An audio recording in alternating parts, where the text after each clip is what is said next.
اور کیا تمہیں موسیٰ کے حال کی خبر ملی ہے؟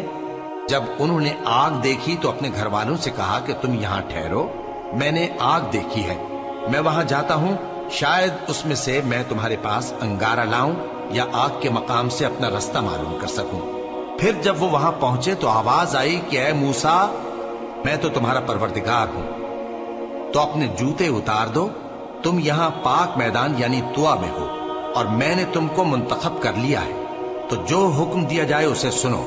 بے شک میں ہی اللہ ہوں، میرے سوا کوئی معبود نہیں، تو میری عبادت کیا کرو اور میری یاد کے لیے نماز پڑھا کرو۔ قیامت یقیناً آنے والی ہے، میں چاہتا ہوں کہ اس کے وقت کو پوشیدہ رکھوں تاکہ ہر شخص جو کوشش کرے اس کا بدلہ پائے، تو جو شخص اس پر ایمان نہیں رکھتا اور اپنی خواہش کے پیچھے چلتا ہے، کہیں تم کو اس کے یقین سے روک نہ دے، تو اس صورت میں تم ہلاک ہو جاؤ۔ اور اے موسیٰ، یہ تمہارے داہنے ہاتھ میں کیا ہے؟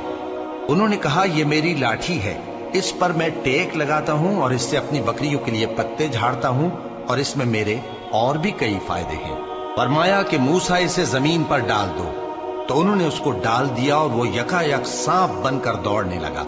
فرمایا کہ اسے پکڑ لو اور ڈرنا مت، ہم اس کو ابھی اس کی پہلی حالت پر لوٹا دیں گے، اور اپنا ہاتھ اپنی بغل میں دبا لو کہ وہ کسی عیب و بیماری کے بغیر سفید چمکتا دمکتا نکلے گا۔